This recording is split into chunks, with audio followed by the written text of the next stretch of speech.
please do like and subscribe. Tristan Scott is head of marketing and a lot of other things at DayLight Computer, an incredible new concept in computing and screens. It's a paper-like computer. It's also blue light free, and I've had a demo and I can confirm it's absolutely brilliant. Tristan, how are you doing? Tony, I'm great. How are you? Really good, thanks. Let's talk about this top story then. We're going to get onto the DayLight Computer later on, but I'm pretty sure I just called them AirPods rather than AirPods, which was a great start to the podcast. But we're going to roll with it anyway. I'm not going to delete it. You had a post that went viral recently, and this was after Peter Attia gave us his opinions on concerns about EMF exposure from AirPods. And he said people should do 100 push-ups before commenting on their potential harm. And I really loved your reply. And I've worried about AirPods for a long time, and I thought you explained it better than I've ever heard before. So can we start by you sort of telling me your perspective on AirPods and then what Peter Attia said? Absolutely. Yeah. I think that was just like a great opportunity to educate people that this is a nuanced topic, that it should matter. And it's really like a greater example of education for EMFs, because AirPods are something that everyone knows and is very ubiquitous in our society. But for me, it's great because, you know, they're right in our ears. People wear them for like all day long. And that's a core component of it here. So I will say, just out front, like your cell phone and the way you use your cell phone is way, way, way more important in terms of EMF, overall EMF exposure. That's the number one source of, you know, high power EMFs that's very close to us. But the AirPods are great. Why? Because what matters when it's coming to EMF exposure? And again, maybe let me backtrack a second and say that there's over 2,000 studies showing harmful effects of, you know, non-native or man-made electromagnetic field exposure. AirPods operate at 2.4 gigahertz. It's actually the same frequency as your Wi-Fi router, and it just happens to be pretty much the same frequency as your microwave oven. So it's technically a low-powered microwave that you're strapping, you know, to your head. And, you know, what does a microwave oven do? It has a thermal effect on food through electromagnetic waves that eventually dehydrates the tissue and warms it up. So even though it's far lower power, you know, it's right on your head. It's zero distance away from your body. And one of the most important things to grasp about electromagnetic fields is that distance is tremendously important, because if you put a doubling of distance away from you and a source of an EMF, you actually quadruple the reduction of the field. So it's a square. It's called the inverse square law. So it's really important and really easy actually to mitigate exposure by putting distance between you and the source of something. So that's why people who, you know, are very keen on reducing EMF exposure use speakerphone, they use wired headphones, they don't carry their cell phone on their body without turning it on airplane mode. That's all because distance is the most important thing in terms of the intensity of the exposure. So the AirPods, right, you're wearing them in your ear, and there's studies, you know, Dr. Martin Powell has an amazing review on Wi-Fi, which again, same frequency, 2.4 gigahertz, saying that this frequency over, you know, a long enough duration can cause biological effects, negative biological effects, everything from oxidative stress, which, you know, results in mitochondrial dysfunction, neuropsychiatric issues, reproductive issues, and even, you know, genetic effects at the DNA level. So this is something that has research behind it. However, it's very inconvenient for modern society, right?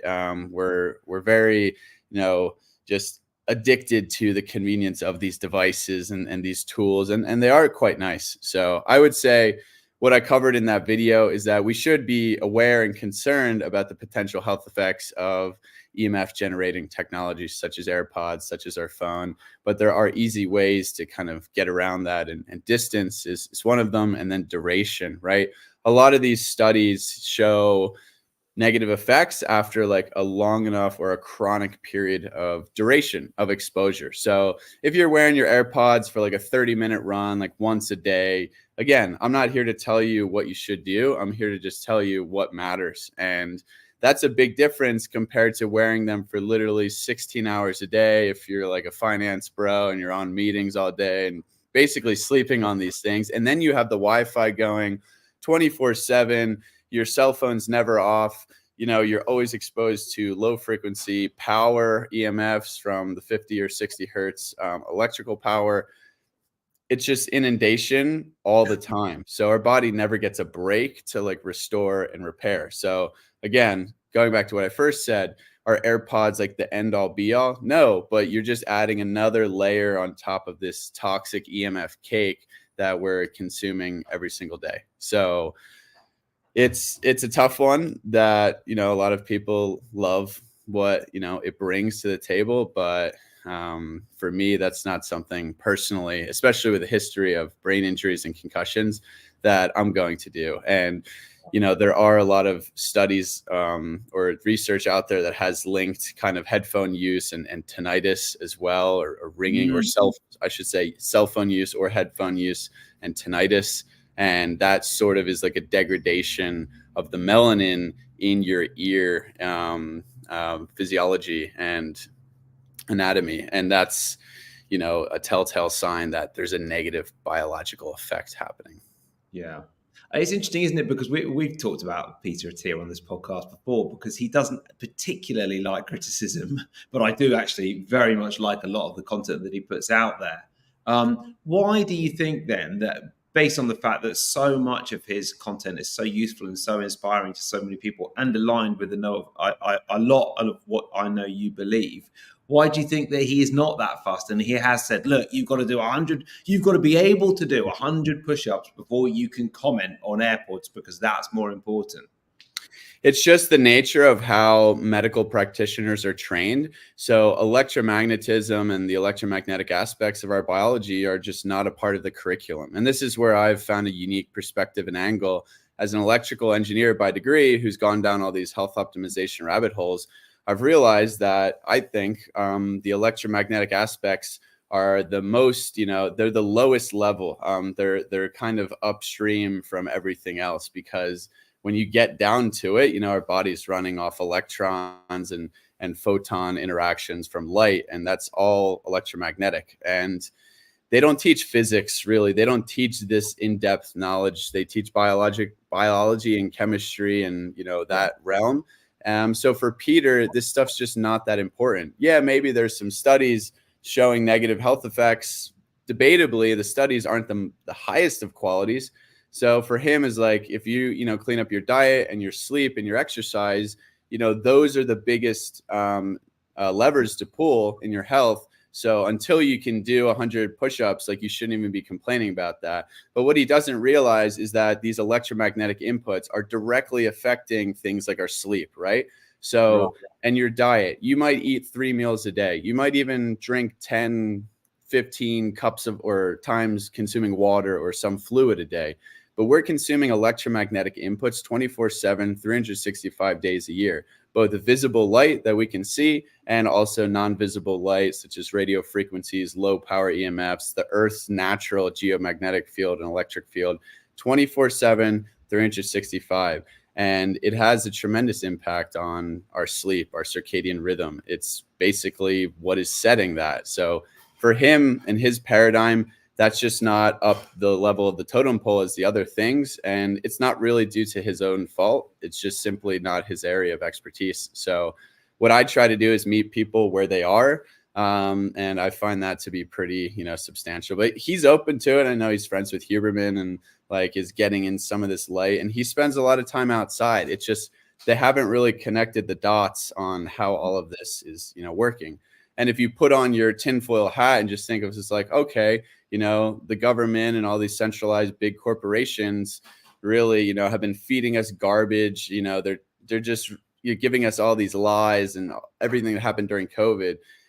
Do you really believe them that our technology is safe? And then you backtrack to the standards. Oh, the FCC guidelines for, radio frequencies haven't been updated since 1996. That was the year I was born.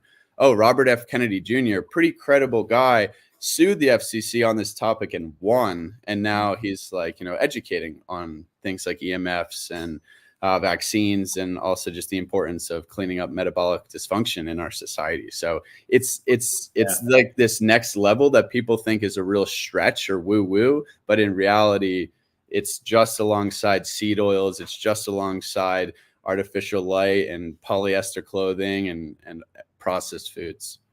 Oh yeah. Oh, polyester clothing is a whole other can of worms. In fact, I want to do a podcast on that. Do you wear any polyester clothing? No, I'm wearing a linen shirt, Linen. organic Oh, yes, cotton isn't it? underwear. Linen. Linen, yeah, linen's good. So Yeah. And just on EMFs, what other sort of forms of EMFs do you worry about? For example, I love the Oura Ring because you can put it in airplane mode. Quite often, I just forget to put it in. I know a lot of people do. Oh, it's got to the end of the day. Oh, damn it, I didn't put it in airplane mode this morning. And then what about things like, I know you mentioned, proximity of the phone to you. And I've seen one of your posts where you said, especially when it's in your pocket all day. I use one of these gadget guards. I mean, I try not to put it in my pocket anyway, but it's got a gadget guard where it sends the frequencies out of your body and away from your groin, basically. How much do you sort of worry about that, or do you think that might mitigate the effects of EMFs? is it a shielding device or is it a harmonizer? It's a shielding, not a Okay. harmonizer. No, those stickers, I would love them to work. Just can't quite work out how they do work. The physics, there's no proof in the physics there, but again, maybe some esoteric piece of science that we just don't understand. But the shielding, shielding can be helpful. No, the harmonizing device is supposed to be basically it's a sticker that you put on, and it's supposed to create this incredible shield around you. But I mean, like, as you say, it doesn't seem to me there's very little science around that, although the people who create them might claim there's some sort of quantum energy science around it. But this is a deflecting device that basically sends the signal one way, but not the other way. Therefore, you put it the right way in your pocket, and it's going to be going away from you. Yeah, so that's good. I mean, I don't like to even play games with shielding. I just like to mitigate the source, right? So turn on airplane mode, keep it away from your body when it's on. People don't even realize that Wi-Fi, for example, is far lower power density than a cell phone tower or like pinging the cell tower, especially with 5G. So you can turn 5G off on your phone, and then you can turn cellular data off. Like there's pretty much Wi-Fi everywhere. Like if you're at home, you have Wi-Fi. So don't have data and Wi-Fi on, just airplane mode, turn on Wi-Fi, keep it away from your body as best you can. If you do have it in your pocket, I mean, you could buy a little Faraday pouch or a partial thing like you have, or you just turn it on or put it in a backpack. And only when you use it, kind of flick it on and then keep that away from your body. Use wired headphones. I mean, you could even argue that like Bluetooth headphones, if you are like putting your phone like feet and feet away from your body, are still a benefit, right? Because that's better than, having the phone in your pocket and then Bluetooth headphones. That would be like the worst case scenario. So it really just depends how you use your phone. For me, that's the biggest source. And then, it's like no-brainer things on the duration side. So the distance we talked about, and again, in your bedroom, we really want to create a sleep sanctuary. So the duration and distance at nighttime is critical. You don't need your Wi-Fi on at nighttime. Turn it off. You can buy an outlet timer. These things cost like 10 pounds or less. They cost nothing. Or you can just unplug it.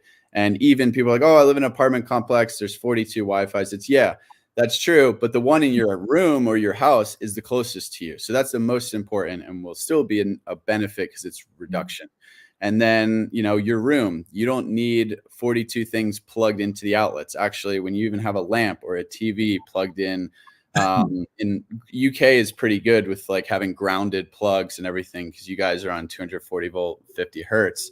But in the US, like all our lamps and TVs have ungrounded plugs and they're irradiating an electric field outwards. So I actually turned the circuit breaker to my bedroom off. Like my bedroom has zero power. So there's zero power running through the walls, and it lowers my exposure to low frequency AC, electric, and magnetic fields. And then my phone is never in the bedroom. It's just in the other room on airplane mode. I don't think about it. I think there's like a neuropsychiatric connection that's helpful there as well, that it's like I'm not even thinking about it because you're not in the room. And those are big ones for me, right? That's what you can control. Everything I just said costs $0. And anyone can implement. You can get like a custom circuit breaker. You could get like a custom Wi-Fi thing. Ethernet is even more ideal. I'm not just going to sit here and preach and act like most people are going to hardwire their internet. You know, I do that sometimes. I have in the past. It is inconvenient. But if you're very electro hypersensitive with EHS, have a severe chronic disease, like I would definitely be going down that route, I would say. And then, of course, you know, just getting out in nature, spending the weekends in low EMF areas. If you're in a city or if you're in a high population area, you're going to be more exposed to EMFs. Why? More devices, more towers, more concentration of people equals more EMF exposure. So if you can't avoid that during the week, spend your weekends out in nature, you know, really get connected to what is the real input signals our biology is designed to take in instead of all these artificial ones. So that's what I do. That's what I prioritize. And it, I feel great, you know. And that leads us on to our next topic, which is the largest barefoot shoe company in the world, Vivo Barefoot, has now released a grounded boot. So obviously, as you said in one of your posts, the Earth's surface is just a massive area of free electrons waiting for us to tap into it. Our skin is naturally conductive, so it can easily absorb these electrons. Biohackers already love Vivo Barefoots. My son has a very expensive Vivo Barefoot habit. We have to change his shoes about once every 3 months at the moment because he's growing so quickly. And let me tell you, that costs a lot of money in Vivos.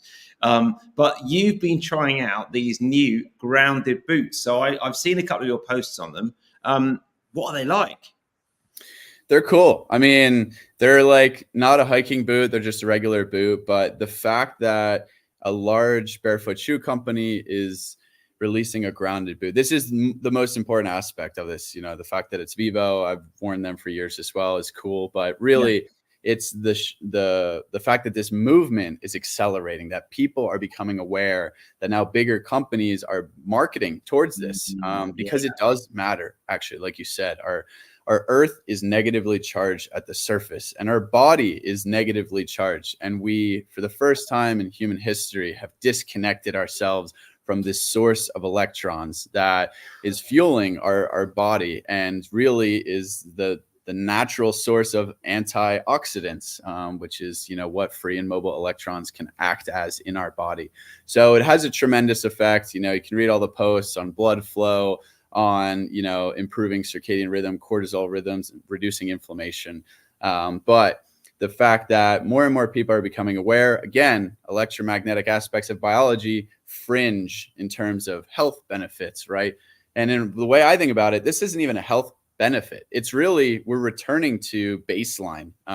It's just getting back to normal. And you could say the same thing about red light therapy. If you took someone who lived outside in the sun almost all day, I bet you red light therapy would do nothing for them. Why? Because they're already there. They're already at that really strong baseline. And it's the same thing for grounding. So it's inconvenient to walk around barefoot all day. Trust me, I try in a modern world. And especially in the winter time, or, you know, I like to trail run or hike like really far. So getting some footwear that can be grounded is cool. However, most until today, everyone knows like Earth Runners, they have like a copper plug on the bottom of the sandal. That's like what grounded footwear has been. But Vivo and a couple other companies, I've tried out another one called Balhe, which is cool. And I know there's a couple more coming up. They've blended conductive material into the outsole. So outsoles are typically fully insulative, you know, like not conducting any electricity. But if you blend a conductive material in there, like silver or copper, and then have a path of continuity for those electrons, for the electricity, very, very low magnitude of current to transfer to your foot or to your sock, you are going to be able to absorb the free electrons from the surface of the Earth. And I've tested that, and it does ground you. You know, a AC voltage test and both a DC voltage test. It won't be as good as barefoot. Nothing is better. Like if you have bare, sweaty skin on the surface of the Earth, especially like wet grass or something, that's going to be the most conductive. So it depends both on the surface and then if it's barefoot or not. However, like I said, nobody's really walking around barefoot all day.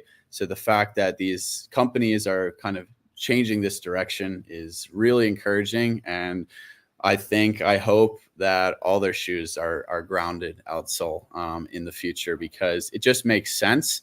And we're leaving so much on the table by being disconnected fully. So it's cool. I see a new like Twitter thread like every day on grounding. It's like or Instagram posts, and it always goes viral. So I love it. And the best part is it's free. It's accessible to anybody to just like get bare feet on the ground.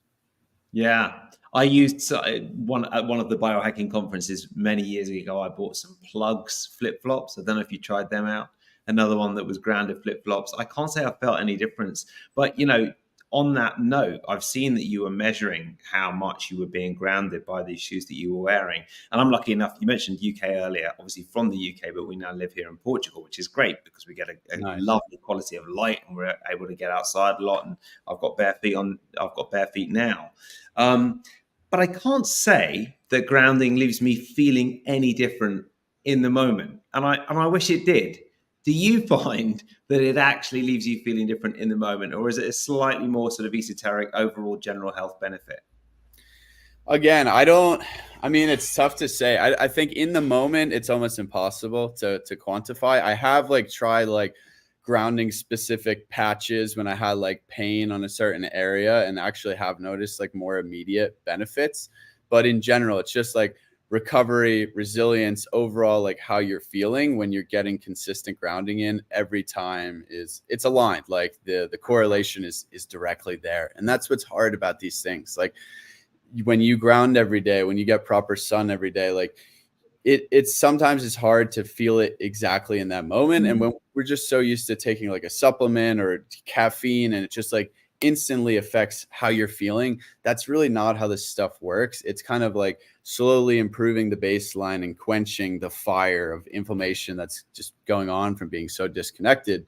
But yeah, overall, when I'm at home here in Wyoming, I'm grounding every day, I'm in nature every day, I'm getting lots of sun, I feel better than anywhere else in the world.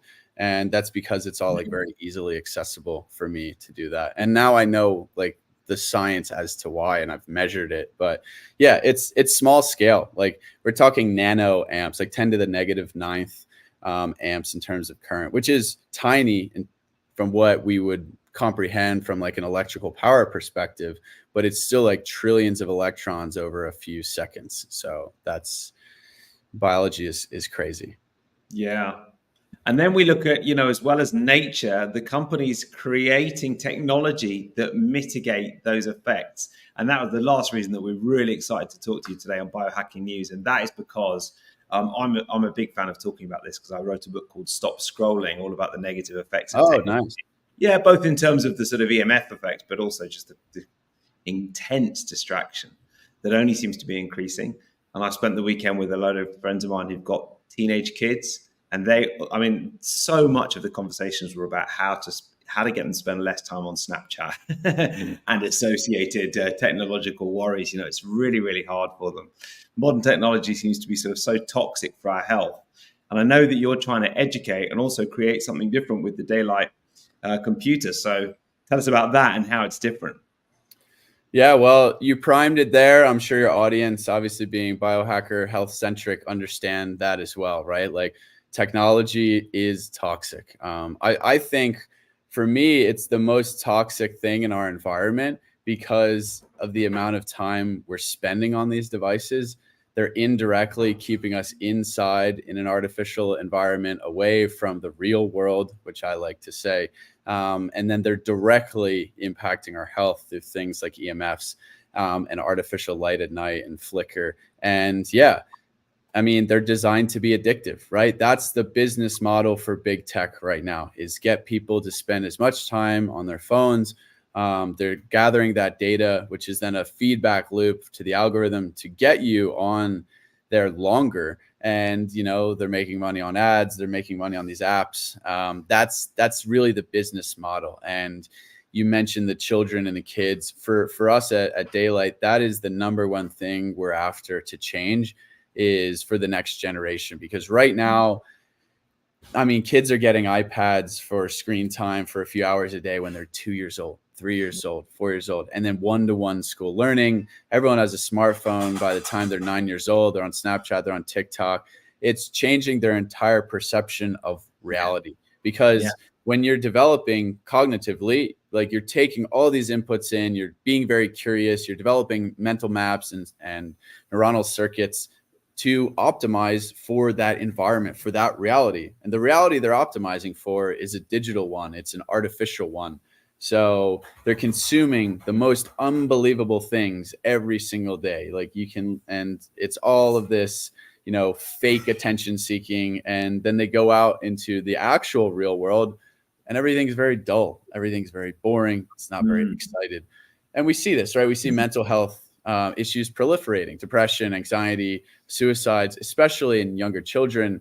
And then we also see chronic disease as a result of that. We're younger and younger. And I think a large part of that is because we're spending so much time indoors and we're so disconnected from the real world and the real input signals that we need. And as an electrical engineer, I knew for a few years now, I knew that this didn't have to be this way. And us biohackers, we're always taking the full stops. We wear blue light blocking glasses. We have red light screen filters. We're grounding. We're getting the mats and all of this. But guess what? Those are all Band-Aid solutions. We have a healthier alternative for food, for clothing, for just spending more time outside. But there is no healthier alternative to this. There is none. And I can triple click my phone and it'll be red now. But is that really solving the problem, or is it just covering up a gaping wound that continues to fester because we're spending more and more time on these devices? So I discovered DayLight Computer and immediately jumped on board because it's the only company in the world that's building from the ground up healthier technology. And our big innovation is the screen itself. So it's a blue light free, flicker free monochrome screen that's reflective at its core. So you can use it outside. Actually, think of a Kindle that is now fast enough to be used for anything on the internet. You can download any Android app and surf the web. You can even go on social media. But guess what? There's no bright, stimulating colors. There's no flicker, which LEDs flickering is a huge stressor that's very under discussed and not even debatable from how impactful it can be. And imagine you go to a casino, Tony, and they turn everything to grayscale. Are you going to be really, tempted to pull the slots or gamble for hours and hours? No, you're probably going to be like, okay, this is kind of boring. It's a newspaper. People didn't get addicted to reading the newspaper. Why? Because it's in black and white. It's just there to provide you information. And the same thing with a typewriter. These artifacts were tools. Our devices are now portals that are designed to suck you in and actually are making you less productive as a result of that.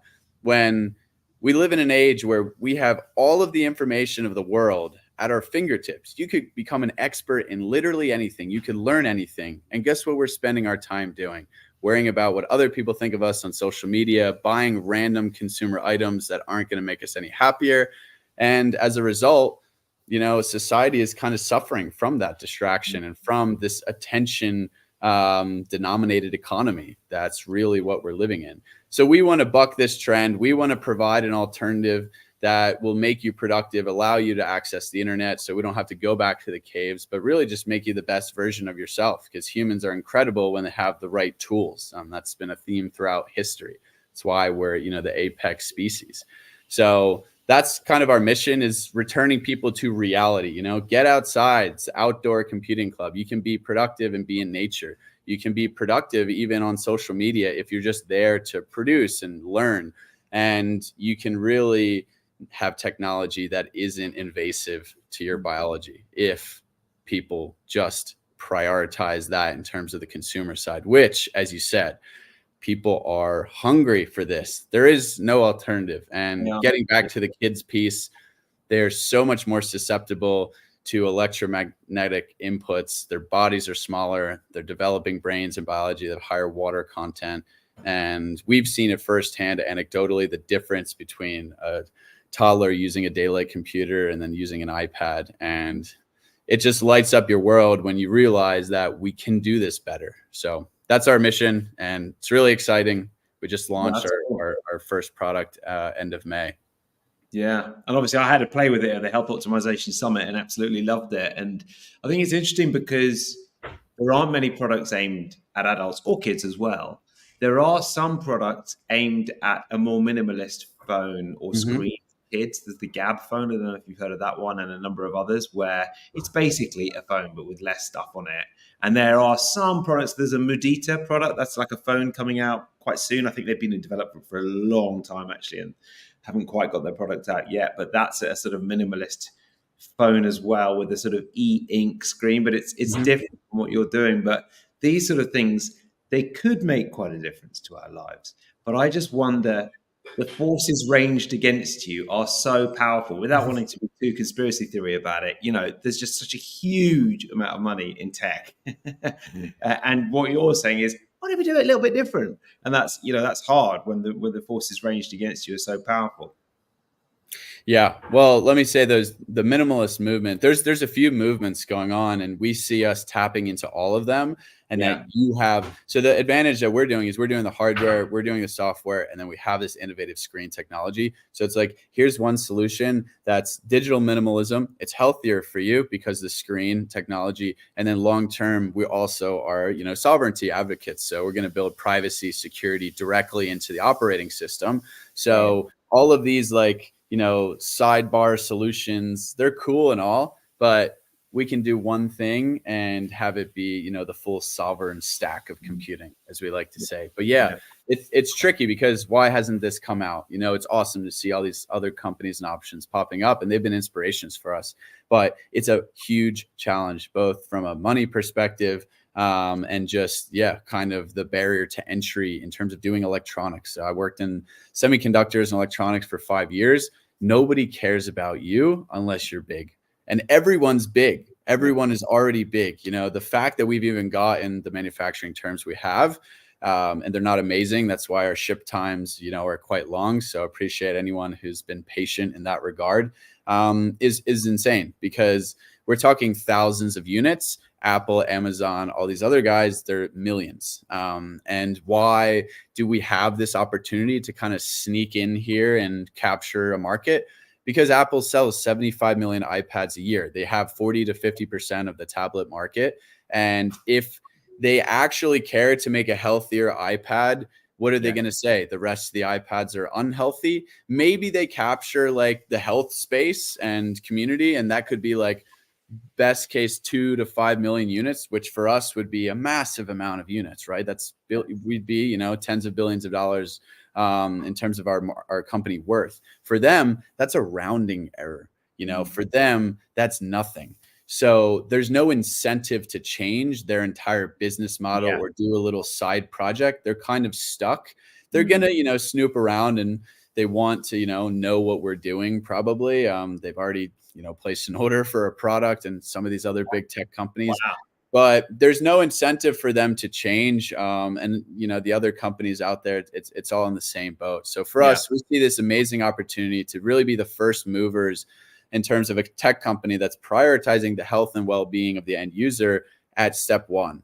And it coincides with this amazing trend of awareness around health, around biohacking, around wellness and low distraction and minimalist tech. And we're really excited to see how the next few years go. I mean, the hardest parts are kind of behind us. We still have a lot of challenges to kind of smash through, but the activation energy has been really, really strong, and it's a grassroots movement. It's a community. Yeah. Everything we've sold so far has been entirely organic through mostly Twitter and in-person events and networking. So we appreciate everyone, and that's what it's going to take is kind of a community level effort to make this successful and viable long term. I think what would be really interesting is, one of the things I've thought about a lot with my book is that the reason that I wrote it is because I started switching off all tech for 2 hours a day. Nice. And I started doing this years ago because I know I have an addictive personality, and I was spending too long on screens. I'm addictive in a lot of different areas.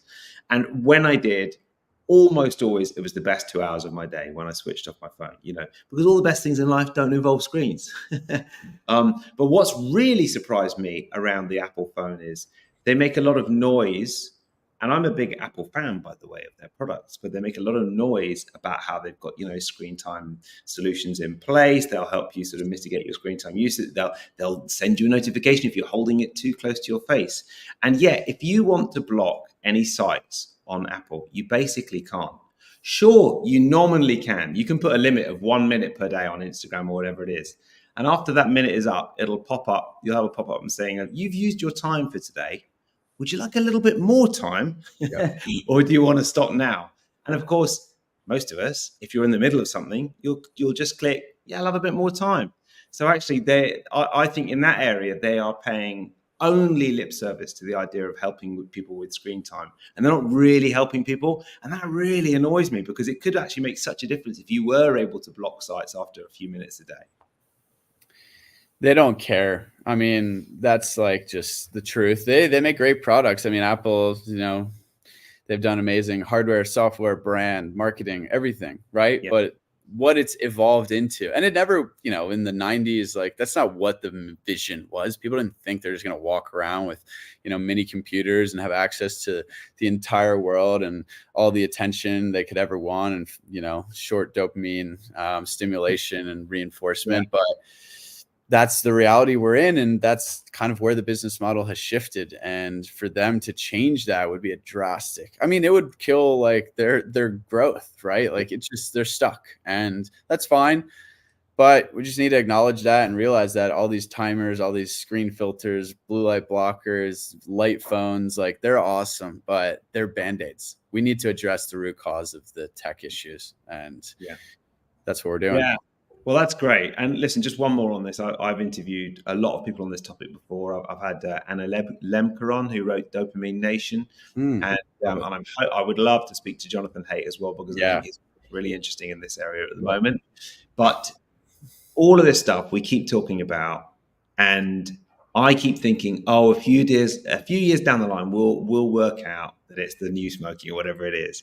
But at the moment, nothing has come along that has actually helped us really change our habits around this area. And as my son goes from sort of toddler to school age, and as, in a few years' time, as he sort of comes to secondary school age, you sort of think, I really hope there are more controls in place so you can actually encourage a whole class to not have a phone, rather than him be the only one who's not got an iPhone, because he's just going to feel left out. And Jonathan Haidt makes that point. It's got to be sort of societal change, or at the very least, you need half the class to say, all right, let's not give him a phone, or let's not let them go on Snapchat. And that will make a difference, rather than just one person. So it does need a sort of an ideology change, doesn't it, at a group level? Yeah, we need a renaissance and awakening for how we're using tech. And we'll look back on this time period and probably think of how insane it was. But perhaps not. Perhaps, it's just this sidebar parallel movement that 5 to 10% of people embrace, just like kind of how the health space is right now. And that's all right too. I think traditional schooling, and I know it's, talks and legislation in some states are banning phone times, and it's a conundrum. So I'm excited. I think the timing is perfect for us. I think people are hungry for this. And it's really just an education thing, because people know this is addicting. They don't know why, and they don't have an alternative, or they don't know what to do about it. Tristan, I could talk about this all day, but I want to ask you about your biohacking review. So obviously we're going out live at the moment, but this will be a separate podcast next week. What would you like to review? I know you've got a lot of very interesting and somewhat crazy practices that you do there in Wyoming, and I love following your stories in your feed. But what did you want to review today? Does it have to be a product, or could it be something like it could be grounding, it could be I've been trying out the Bates method recently to try and improve my eyesight. It could be anything you like. The biggest thing that I believe in, that's probably under discussed and no one really gets in the diet and lifestyle space, is the importance of seasonality. So, I live in a town where there's a river, hot springs. So I'm doing like cold and heat therapy pretty much all year round. But in the summer and then in the winter, like the temperature of my house and what I'm eating, what I'm doing, it's drastically different. So right now, my house could probably get up to like 20, low 22 C. And then in the winter, my house is like 10 C. So I'm embracing the temperature changes, and outside temperatures is drastically different here in Wyoming as well. So something I did an experiment last winter was, how cold can I keep my house? I went full carnivore because I don't think anything grows in the winter. So I try and eat hyper local. And I actually felt amazing. I was jumping in the river like every day, and then would go back to the hot springs in, minus 20 C temps. And I felt really good.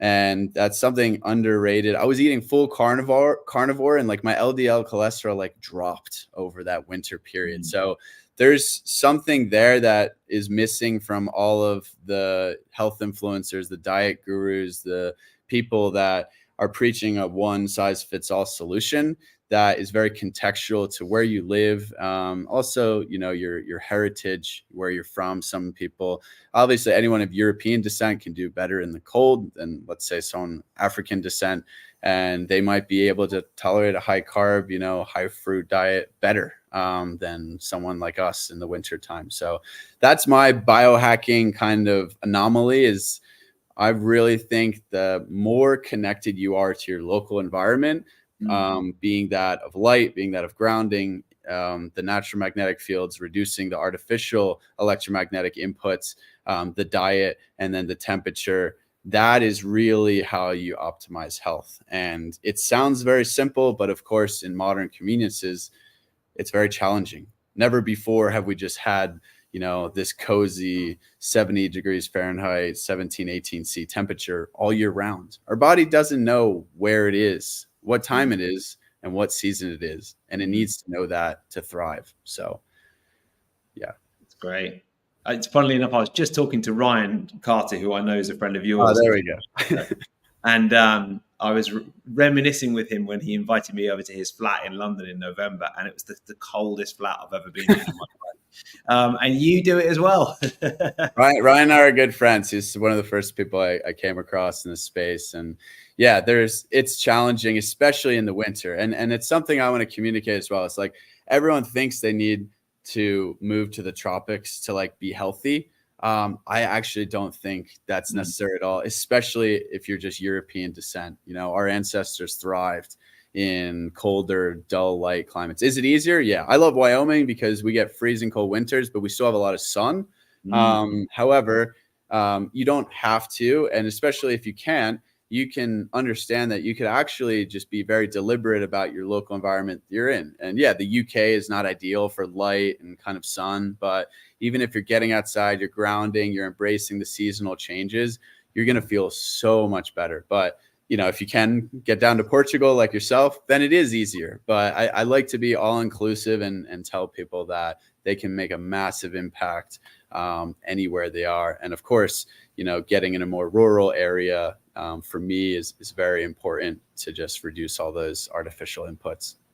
Yeah, I'm well aware that telling people to move to Portugal isn't the best biohacking advice, but I mean, it's a good one. I mean, if you're capable, like you can do it. And again, freedom and all of that plays into it as well. So I'm all for moving to areas that embrace that. However, it's not the number one solution for people, right? Because so many folks don't have that luxury.